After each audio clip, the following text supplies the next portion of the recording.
प्रथम आपलं सर्वांचं स्वागत करतो, आपल्याला धन्यवाद देतो। हा जो लढा आहे अतिशय नेमके आमचे सहदेव पार्टे, मी स्वतः आणि दुसरे एक जाधव म्हणून आहेत, आमचे पवार साहेब आहेत, ते मुंबईतच असतात।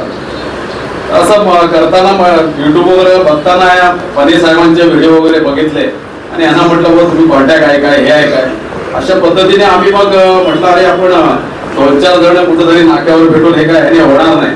आपला महाड, कोल्हापूर तालुका, माणगाव तालुक्यामध्ये गिरणी कामगार बरेचसे आहेत, आपण त्यांचा शोध घेऊया। आणि त्या पद्धतीने साहेब पहिल्यांदाच मीटिंग लावली तेव्हा 9 जण उपस्थित होते। एक 8-10 दिवसांनी पुन्हा लावले, 21 जण आले आणि नंतर 15 डिसेंबरला पुन्हा आम्ही रमाकांत माने आणि टीम सगळी, कबाडी साहेब असतील, ही सगळी मंडळी आम्ही 15 डिसेंबरला स्पेशली आम्हाला मार्गदर्शनासाठी बोलावलं आणि ते त्या ठिकाणी आले। तर त्यावेळेला प्रत्यक्ष 55-60 लोक झाली आणि खूप फरक असतो।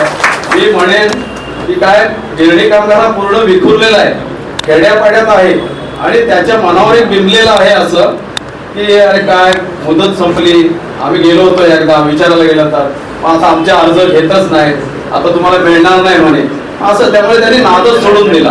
आता ठीक आहे, कागदपत्र प्रत्येकाकडे आहेत, हे आहेत, आम्ही त्यांना सांगितलं की बाबा जे काय आहे आता आम्ही जे एकत्र करताना म्हणजे इलिजिबल आहेत त्यांच्याकडे फॉर्म भरले आणि इलिजिबल आहेत असे फॉर्म आहेत, पण तेवढ्यानाच घेतलेलं नाहीये। आम्ही त्या वरिष्ठांच्या म्हणजे आपले मुंबई कार्यकारिणीचे आहेत, संयुक्त मराठा मुंबई चळवळीचे या मंडळींनी त्यांनी एक म्हाडाचा अर्ज माननीय मुख्यमंत्री साहेबांना देण्यासाठी आणि दुसरा सर्व्हिस सर्टिफिकेट मिळवण्यासाठी हे अर्ज सुद्धा आम्ही आता येताना 13 फॉर्म भरून आणलेले आहेत। आम्ही ते 17ला आमची जनरल सभा लावणार होतो आणि साहेब एक आनंदाची गोष्ट अशी की मला वाटतं आता 2-3 दिवसात दोघे अजून जॉईन होतील, 100चा आकडा आम्ही पूर्ण करतोय आणि त्याच्यावर कार्यकारिणी पण नियुक्त केलेली आहे। ठीक आहे, पण सांगितलं ज्याला आवड आणि सवड आहे ना त्यांनी या, कारण तो वेळ द्यायला हवा, बरोबर ना।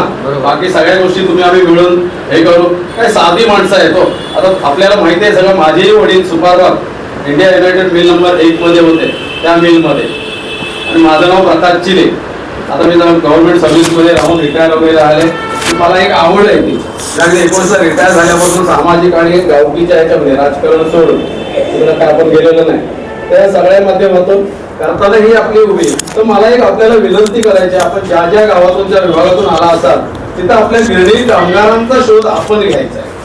ते जर घेतलं एक करता जेव्हा तुमच्या सोबत 50-60चा असा मॉब येईल, आम्ही आता या इलेक्शनमुळे थोडं राहिलंय एक नियोजन साहेब, प्रार्थना निवेदन म्हणजे शासनाला निवेदन द्यायचं होतं या बाबतीत, हे आमचं राहिलंय। आणि दुसरी गोष्ट आमच्या तिथले सन्माननीय मंत्री भरतशेठ गोगावले जे काय आहे आपल्या याच्यामध्ये जे जे असतील त्यांना आपण निवेदन देणं, त्यांच्याकडे तक्रार ते पण सरकारमध्ये आहे, पण त्याच्याकडे निवेदन तयार वगैरे केलंय। तर ह्या आचारसंहिता आणि ह्याच्या गोष्टीमुळे आम्ही ते थांबलोय आणि काल 17लाच मीटिंग होते, आमचं ठरलं होतं अगोदर आमची पूर्ण जनरलची, आणि म्हटलं पण नेमका मेसेज पडला हा आपल्या खासदार आहे ते जे काय मिळेल खासदार आहे आपण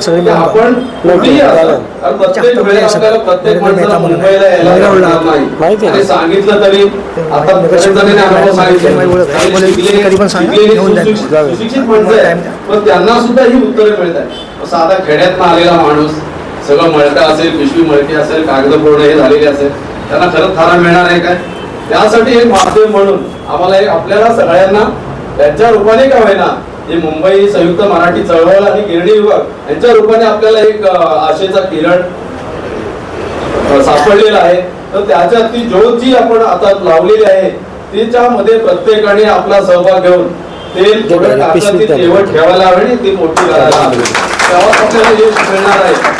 शेवटी मॉब शिवाय काही होणार नाही। तुम्ही आम्ही मी किती हुशार असलो, मला माझ्याकडे सगळे पेपर आहेत, इलिजिबल आहे, आणि मी म्हटलं काय मला मिळाला पाहिजे, एकटा माणूस लढू शकत नाही, एक बोट आणि एक मूठ ह्याच्यामध्ये हा फरक आहे। तेव्हा तुम्ही आम्ही जिथे असाल, फार बोललो, जिथे असाल तिथे एकत्र करा।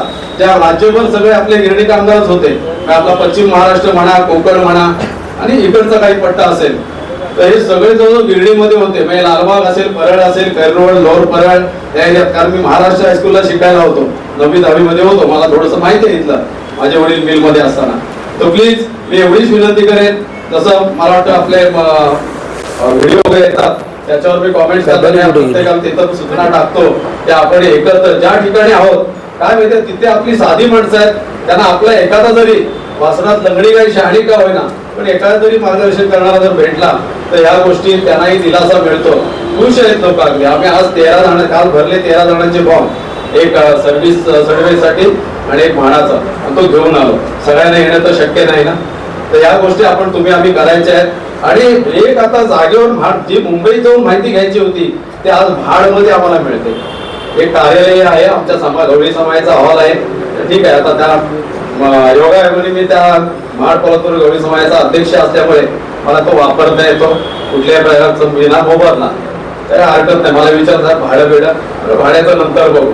तर प्लीज मी पुन्हा आपल्याला सगळ्यांना विनंती करेन, आपण जिथं असू तिथं आणि आता एक व्हायचं आहे. एक झाल्याशिवाय अजिबात आपल्याला म्हणजे कुठं हे दिसत नाही. म्हणून हे आता ज्योत लागलेली आहे त्याला तेवढ ठेवायचं काम आपलं आहे. आपला हक्क सोडायचा नाही. हक्क आणि आपण आता कन्सेंट कॅन्सल कन्सेंट म्हणून भरून दिलेला आहे, बरोबर ना? बरेच जणांनी दिलं असेल.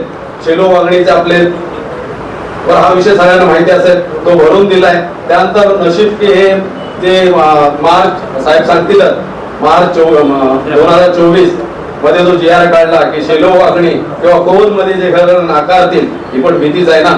मग आपण नाही म्हटलं तर नाकारलं तर आपलं नाव यादीत कमी होईल. पण त्याच्याकरता ती अट शिथिल झालेली आहे आणि 29 डिसेंबरला साहेब, बरोबर ना, GR निघाला आहे शासनाचा, ती अट शिथिल केलेली. आपण नाकारलं तरी आपलं नाव यादीत कमी होणार नाही आहे. त्याच्यापेक्षा बरीचशी माहिती देते, ठीक आहे. सर्वजणांना विनंती की मला जो बोलायला संधी दिली त्याबद्दल आपल्याला धन्यवाद देतो आणि आपल्याला सगळ्यांना शुभेच्छा देतो. आपण घर घ्यायचंच मुंबईत जिथं असेल तिथं, कारण आपल्या हक्काचं आहे.